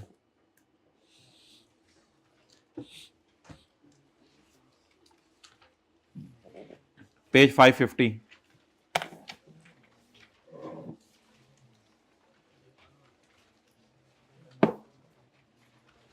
होमवर्क में था ये सवाल जहांगीर वाला?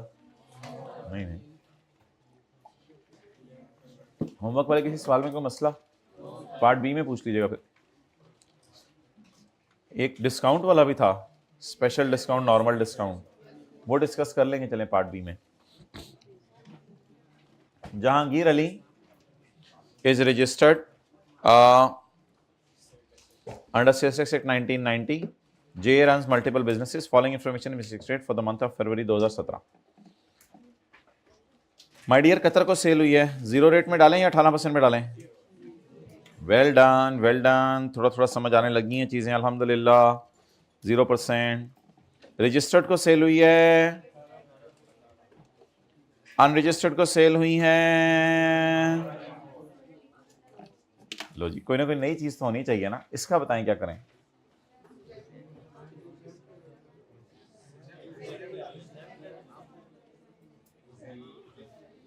भाई आप कैसे कह रहे हैं कि 18+4 लें? हुकूमत ने उन चीज़ों पर टैक्स ही माफ़ किया हुआ है।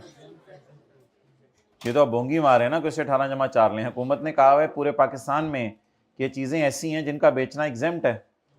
जैसे मैंने आपको कई मिसालें दी थी, होली कुरान का बेचना एग्जेम्प्ट है, दालों का बेचना एग्जेम्प्ट है, चावल का बेचना एग्जेम्प्ट है, आटे का बेचना एग्जेम्प्ट है। बहुत सी चीज़ें पाकिस्तान में ऐसी हैं जिनका बेचना एग्जेम्प्ट है। आप बता दें, अगर चाहे आप जिस मर्जी बंदे को बेच दें वो चीज़, जब वो चीज़ ही क्या है तो आगे बेचें जिस मर्जी को। इसको अभी न्यूमेरिकल में कहाँ डालेंगे? एग्जेम्प्ट सेल में। इसको कहाँ डालेंगे? इसको क्रॉस करते हैं, बल्कि हम इस तरह अपनी एब्रीवेशंस क्रॉस करेंगे। क्रॉस करने का ये मतलब नहीं कि न्यूमेरिकल में इग्नोर करेंगे, इसको लेंगे क्योंकि इसको परचेजेज अपोर्शन करनी है ना, इनपुट अपोर्शन करना है, लेकिन ये भी वर्किंग 2 में डाल देंगे। अच्छा, इसका क्या करें यार? Taxable purchase from registered supplier 18%, चलो ठीक है। अगले का क्या करें? पैकिंग मटेरियल फ्रॉम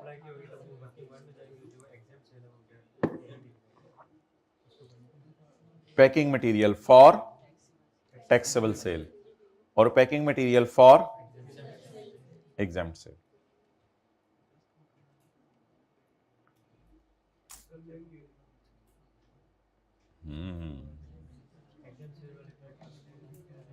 अच्छा जी, अब सारे लोग मुतवज्जे हो जाए मोहतरम।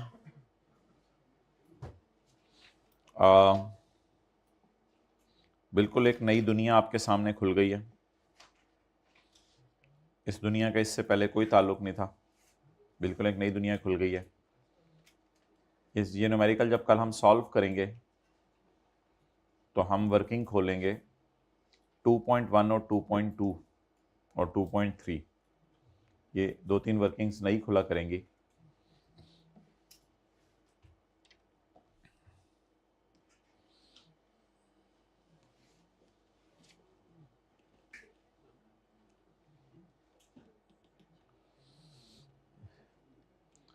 वर्किंग 2 होती है ना, जैसे वर्किंग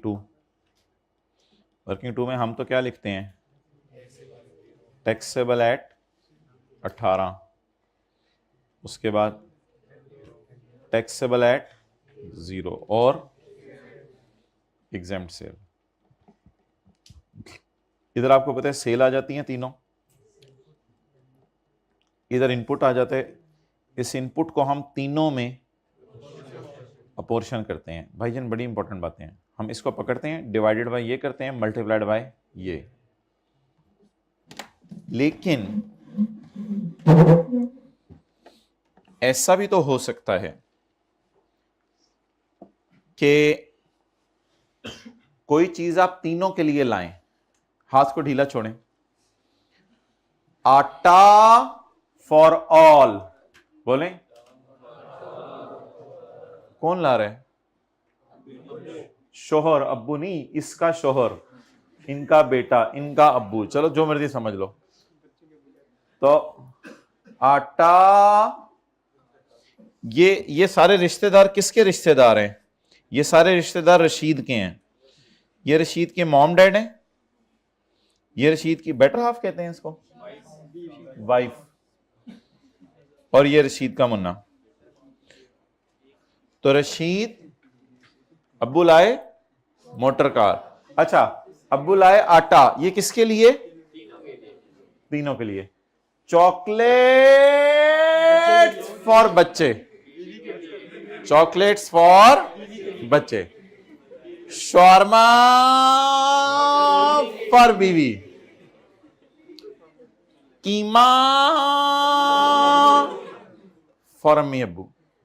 कोई भी चीज हो सकती है, कोई भी चीज हो सकती है, ठीक है। तो इट ऑल डिपेंड्स कि आप किसके लिए लेके आए हैं। बट ऐसा भी तो हो सकता है कि अम्मी अब्बू के दांत काम ना कर रहे हो, तो गन्ने, बच्चे भी बच्चे अल्हम्दुलिल्लाह बड़े हो गए हैं। आपको किसने कहे? वो रशीद की अपनी उम्र 40 साल है, ये 80 साल के हो गए हैं, बल्कि इनको 80 का कर लें, ये 75 की थी, 5 साल के वक्त दोनों में शादी होगी थी। तो बहुत पुरानी बात है, हंस पड़े ये लोग ये बात सुन के। हाँ, तो मेरे को 5 साल छोटी हैं, बुजुर्ग भी हंस रहे होते हैं। अब तो देखें। Okay, next.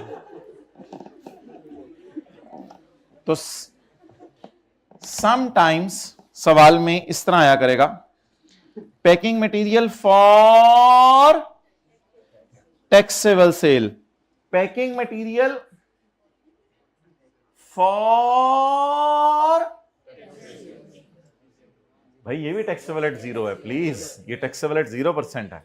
Packing material for, असल में आप सवाल पढ़े होंगे ना, पैकिंग मटेरियल फॉर, जैसे ही फॉर आएगा ना, पैकिंग मटेरियल फॉर होते ही आपका हाथ ऐसे हो जाया करेगा। पैकिंग मटेरियल फॉर, और उसके बाद हिलने लग जाएगा, पैकिंग मटेरियल साया, packing material for taxable cell,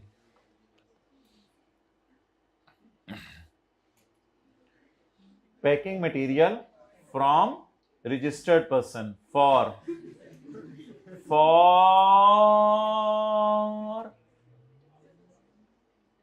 exempt sale, for इसको आप कहते हैं नहीं रख के लानी है, ये वो वाली चीज है, फॉर एग्जाम्प्ट सेल।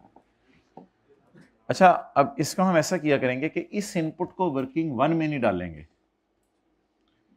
हम वर्किंग 2.1 में डाल दिया करेंगे इस इनपुट को। ये भी तो परचेज है, आपको पता है परचेजेस पहले दिन से कहां डालते हैं, छोड़ो यार आप लोग नहीं पता, हाइब्रिड वालों इधर देखो, मैं इधर देखो, इधर देखो, हाइब्रिड वालों कहां डालते हैं परचेजेस को, बोले ऊंची ऐसे हाथ करके 1 2 या 3 जल्दी बोलो, कहां डालते हैं परचेजेस को, वर्किंग, वेल डन। सेल को कहां डालते हैं, सेल को कहां डालते हैं, एक्सलेंट, वर्किंग नंबर 3, सेल को डालते हैं वर्किंग नंबर 4। ये पहुंची भी सरकार है इस वक्त, ये पहुंचे हुए हैं इस वक्त कहीं।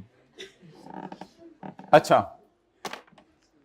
लेकिन वो परचेज जो किसी खास सेल के लिए है उसको क्या किया करेंगे, वर्किंग नंबर 2.1 और वर्किंग नंबर 2.1 2 3, जो इसको हम वर्किंग 2.1 में डालेंगे। ये परचेज है फॉर, और वो वाली परचेज है फॉर, ऐसे पहले नहीं कभी न्यूमेरिकल में लिखा होता दिस परचेज इज फॉर, तो हम समझ रहे थे ये परचेज तीनों के लिए है। लेकिन आज के बाद सवाल में क्या लिखा हुआ करेगा, दिस परचेज इज, काम बड़ा आसान सा है, वो चीज जो हमने 3 में पोर्शन करनी होती थी आप 2 में या 1 को दे दिया करेंगे, इसमें क्या काम बड़ा आसान सा होगा। फिलहाल मुझे छोड़ें परे, ये वाली बात छोड़ें, मुझे बताएं क्या ये परचेज रजिस्टर्ड पर्सन से है और चीजें भी टैक्सेबल हैं, इसका मतलब ये 18% लगेगा। बाद में तकसीम कैसे होगा उसकी बात अलग है, तकसीम कैसे होगा उसकी बात अलग है। आगे चलें, अभी ये कंफ्यूजन किसी के जहन में ना है कि इधर टैक्सेबल लिखा हुआ है इधर एग्जाम लिखा हुआ है, आप कह रहे हैं 18, नहीं, वो मैं न्यूमेरिकल खोल के बता दूंगा आपको मकसद। अभी इन बातों को छोड़ें, ये मेरे लिए इंपॉर्टेंट नहीं है। Is this raw material from registered supplier, yes, so इसलिए आप 100 वाली चीज कितने की अल्हम्दुलिल्लाह खरीद के आए होंगे, इससे आपने वो चीजें बेची जो 18% और 0% वाली पैक की, और इस कुछ पैकिंग मटेरियल आपने सिर्फ इनके लिए खरीदा, डन। तो मटेरियल का रिकॉर्ड अलग अलग रखा हुआ है हमने। अच्छा, इसका क्या करना है माय डियर, ये तो फॉर भी नहीं है, तो पुरानी बातें हैं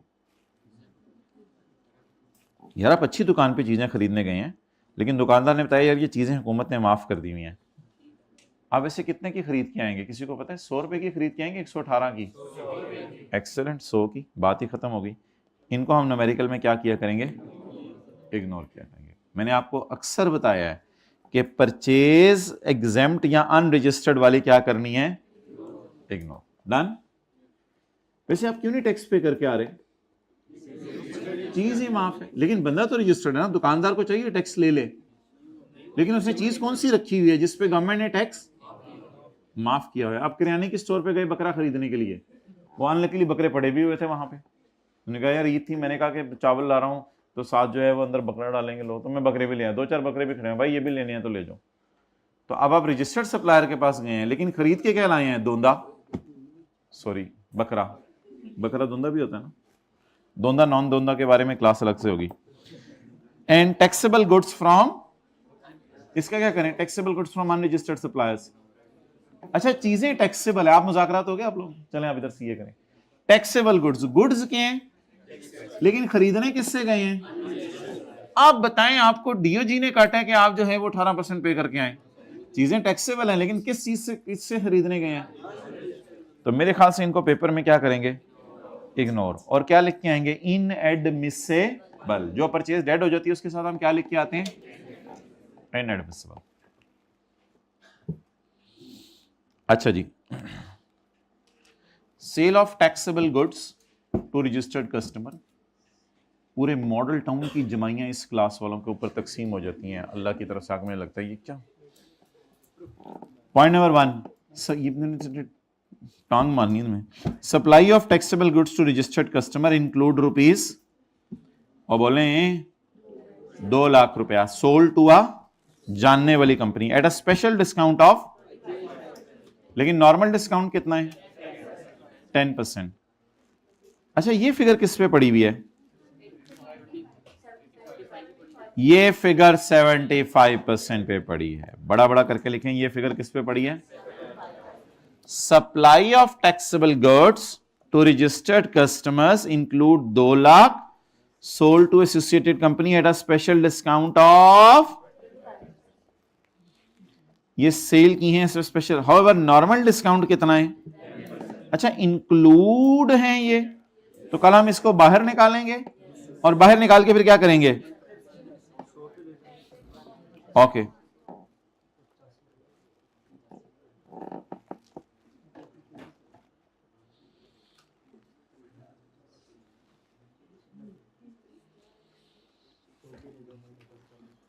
अच्छा यार, अब पॉइंट 2 और 3 ना, जितने भी पॉइंट्स है 1 2 3, मेरे इसका फ़ायदा कोई नहीं करने का, वो न्यूमेरिकल खोल के समझ आती हैं चीज़ें। तो पॉइंट 4 बस कर लेते हैं ताकि डिसाइड कर लें ये परचेज़ आपने रिकॉर्ड करनी है या माइनस करनी है। ये परचेज़ पहले देख लेते हैं पड़ी भी हुई है या नहीं।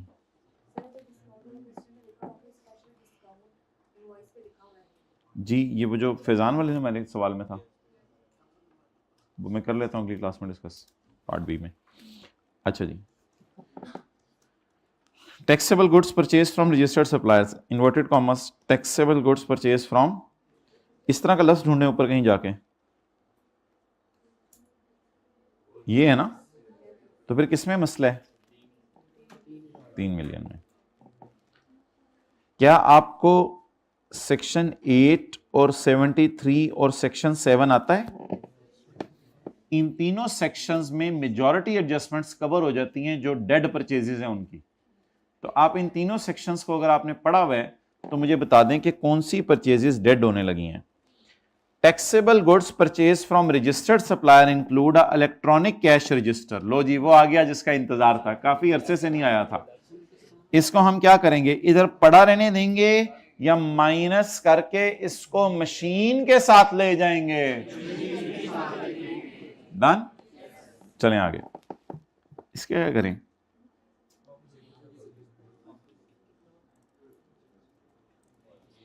इग्नोर नहीं करेंगे, इसको माइनस करेंगे। इसको क्या करेंगे?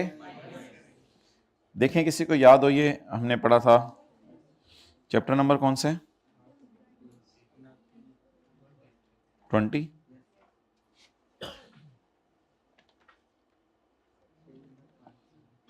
सेक्शन नंबर 8 का जी। ऑफिस में इस्तेमाल के लिए इक्विपमेंट खरीदा है, ऑफिस इक्विपमेंट खरीदा है वेयरहाउस में इस्तेमाल के लिए, और एसी खरीदे हैं नए दफ्तर के लिए। क्या ये मशीन है? क्या ये इलेक्ट्रॉनिक कैश रजिस्टर है? लेकिन अगर ये चीजें मैंने बेचने के लिए खरीदी होती स्टॉक के तौर पे, फिर इनकी परचेज अलाउ थी। क्या ये मैंने स्टॉक के तौर पे खरीदी है या मैंने इनको यूज करना है? फॉर यूज है या फॉर सेल है?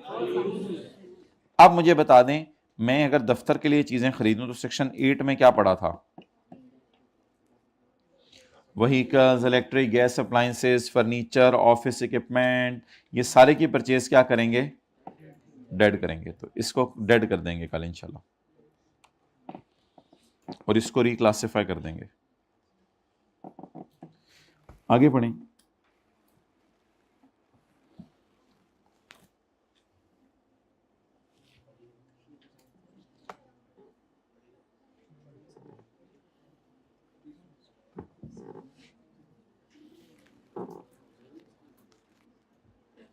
An amount of 30,000 was paid for purchase of raw material. However, only 30% of goods was supplied during the February, for which sales tax has been issued by supplier. For 70% invoice is not issued. अगर उसने issue नहीं की तो मेरी नजर में for 70% invoice is not receive. तो section 7 क्या कहता है? परचेज रिकॉर्ड करने के लिए क्या जरूरी है? तो सेक्शन 7 की वायलेशन हो रही है, सेक्शन 7 की वायलेशन हो रही है। कितनी परचेजेस डेड करेंगे कल इंशाल्लाह? 70%। यार पेमेंट तो सारी कर दी है, an amount of traditional was paid for purchase, payment तो सारी कर दी है, चलो पेमेंट तो कर दी, अच्छी बात है। However 30% of goods was supplied, उसमें से आई कितनी? 30, और 70% नहीं आई। इस पे भी कोई एतराज नहीं आई।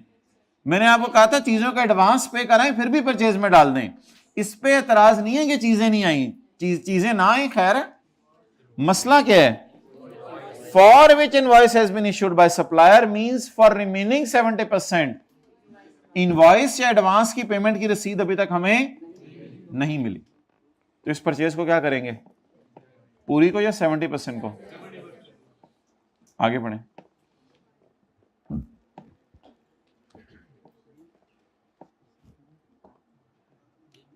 कोई लफ्ज बोलें। अनारकली कौन बोला है? कौन बोला है? पहले कौन बोला है अनारकली? Well done. तो ये भाई अनारकली वाली हैं, क्योंकि वायर्स एंड केबल्स, दीवार के अंदर किसको चुना गया था?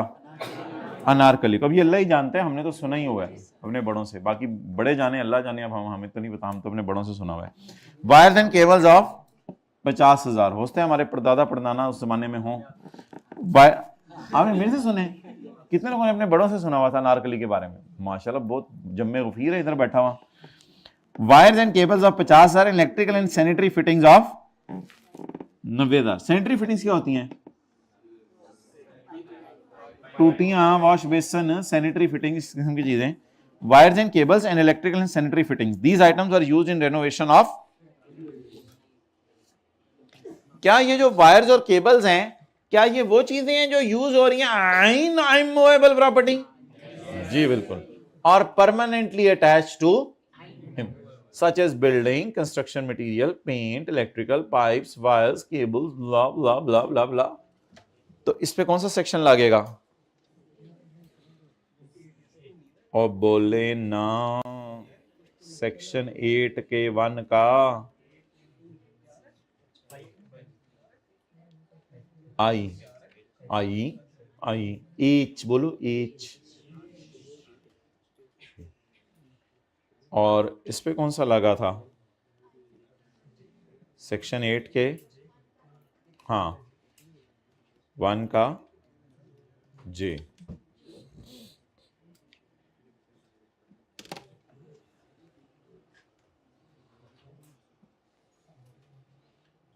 ओके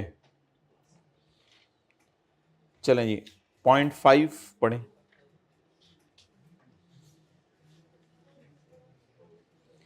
एक्सपोर्ट्स इंक्लूड, जी आए हैं जी, well done, I really appreciate. जे तो वो वाला था, बस ये भी तकरीबन आई लग रहा है। चलें इसको अच्छा, point number 5, thank you. Exports में पड़ा है 2 lakh to a retailer in 20,000। चले थे अंदर में 2 लाख हो गया, हाथ बात में गलती निकालते हैं ये लोग। एक्सपोर्ट्स में पड़ा है 20,000 टू अ रिटेलर इन, जी भाई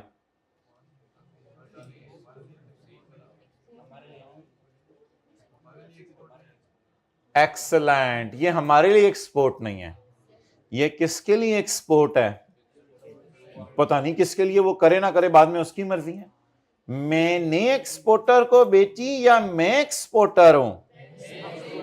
चलिए 0.5 को उर्दू में तर्जुमा बता देना, मैं एक्सपोर्टर हूं या मैंने एक्सपोर्टर को बेची? तो फिर मेरी सेल तो 0 रेट नहीं है ना, तो इसको आप रिक्लासिफाई करेंगे यहां से, थ्रो अवे। कहां से थ्रो अवे कर दें? एक्सपोर्ट से इंशाल्लाह थ्रो अवे करेंगे, कल डाल देंगे कहीं ना कहीं। बस कल आइएगा, जरा तैयार होके आना है आप लोगों ने, क्योंकि कल हाथ भी ढीला छोड़ना देखना है हमने। आज प्रैक्टिस करनी है आपने घर जाके, दोस्त के लिए लेके जानी है। दिस टॉफी इज फॉर, फिर फॉर के बाद हाथ लाने लग जाना। अच्छा जी, भाई इसका क्या करें, एग्जाम्ड सेल में पड़े हैं free sample of examined goods.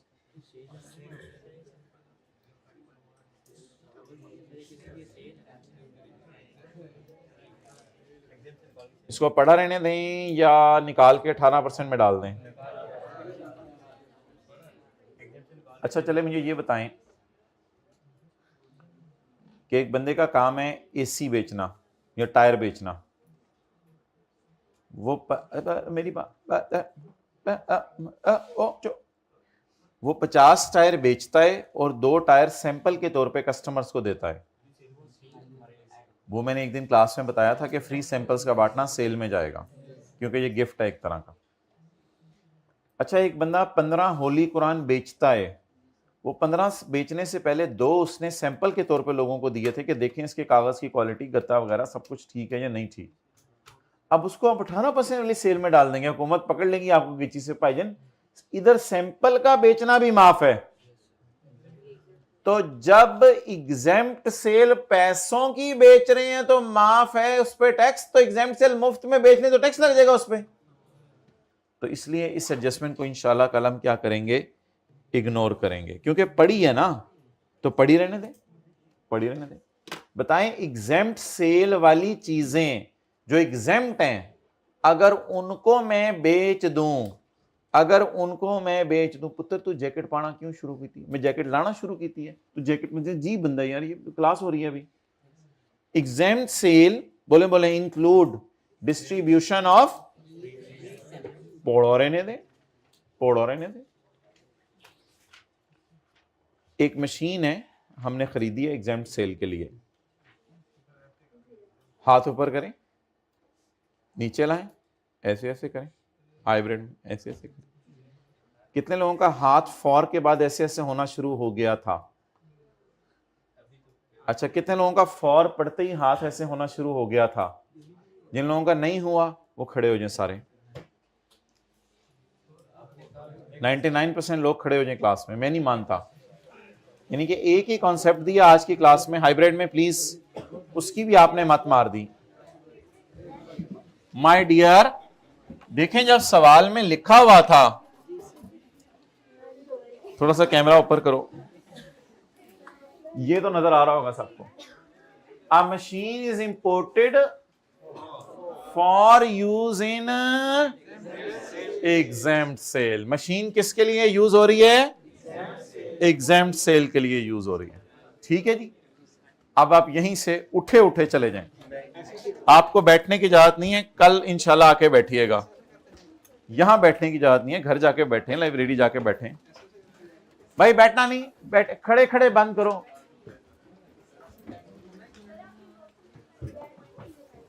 जी बिल्कुल, आप लोगों ने पूछा नहीं 11-15 से पहले, मैंने बताया नहीं। जब तक आप 11-15 से पहले पूछेंगे मैंने कभी नहीं बताऊंगा नोशनल एक्सपेंस वाला पॉइंट, तो 11-15 से पहले पूछना पड़ेगा। रिकॉर्डिंग हाँ बंद कर दो, ऑनलाइन वाले भी